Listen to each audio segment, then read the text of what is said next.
45 December 25 release ചെയ്ത ഒരു Kannada fantasy action thriller മൂവിയാണ് 45. അർജുൻ ജന്യ എന്ന മ്യൂസിക് ഡയറക്ടറിന്റെ ആദ്യത്തെ സിനിമ കൂടിയാണിത്. സിനിമയെ പറ്റി പറയാനാണെങ്കിൽ കന്നഡ സിനിമ ഇൻഡസ്ട്രിയിൽ ഫാന്റസി എലമെന്റ് കൊണ്ടുവരുന്ന പടങ്ങൾ ഇതിനു മുമ്പ് ഇറങ്ങിയിട്ടുണ്ട്. അത് ഈ ഉപേന്ദ്രയുടെ തന്നെ UI എന്നൊരു സിനിമ ഇറങ്ങിയിട്ടുണ്ട്. നമുക്കറിയാം അതൊരു പ്രത്യേകതരം സ്റ്റോറി ടെല്ലിംഗ് ആയിരിക്കും ഇവരുടെ ഫാന്റസി എലമെന്റിൽ പറയുമ്പോൾ.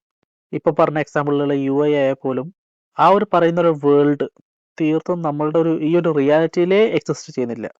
തീർത്തും ഒരു കംപ്ലീറ്റ്ലി ഒരു ന്യൂ വേൾഡ് അവർ ആ സിനിമ ക്രിയേറ്റ് ചെയ്തിട്ടുണ്ടായിരുന്നു. ഈ 45നെ സംബന്ധിച്ചിടത്തോളം ഓൾമോസ്റ്റ് അതേപോലെ ഒരു കോൺസെപ്റ്റാണ് ഇതിലും കൊണ്ടുവന്നിരിക്കുന്നത്. ഒരു out of the world concept. അതായത് ഈ ഒരു റിയാലിറ്റി നമുക്ക് വേറെ എവിടെയും കാണാൻ പറ്റില്ല.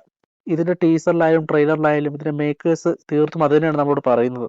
കാസ്റ്റേഴ്സിലേക്ക് നോക്കാനാണെങ്കിൽ ഉപേന്ദ്ര ഉണ്ട്, ശിവരാജ് കുമാർ, ഈ രണ്ടുപേരും ഒരുമിച്ചാണ് വരുന്നത്. പിന്നെ അവരുടെ കൂടെ നമ്മുടെ ഷെട്ടിമാരിൽ ഒന്നായ രാജ്ബി ഷെട്ടിയും കൂടി ഒന്നിക്കുന്ന സിനിമയാണിത്.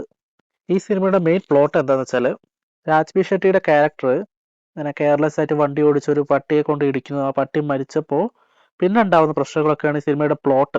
ആ പട്ടിക്ക് ഒരു ഓണർ ഉണ്ടാവുന്നു, ആ ഓണർ ഇത് അറിയുന്നു, അങ്ങനത്തെ ഒരു പ്ലോട്ടാണ് ഇതിന്. പിന്നെ അതിന്റെ കൂടെ ഒരു ഫാന്റസി എലമെന്റ് കൂടി ചേർത്തിട്ടാണ് ഇതിന്റെ സിനിമ ഇറക്കിയിരിക്കുന്നത്. നമ്മൾ കർണാടകയിൽ ഈ സിനിമ ഡിസംബർ 25 റിലീസ് ചെയ്തു. പക്ഷേ കേരളത്തിൽ ജാനുവരി 1 തൊട്ടാണ് റിലീസ് ഉണ്ടാവുക. അപ്പോൾ ഈ സിനിമ റിലീസായിട്ട് കണ്ട് തീർച്ചയായിട്ടും അഭിപ്രായം ഞാൻ ഈ ചാനലിലൂടെ തന്നെ പറയാം. Thank you, by.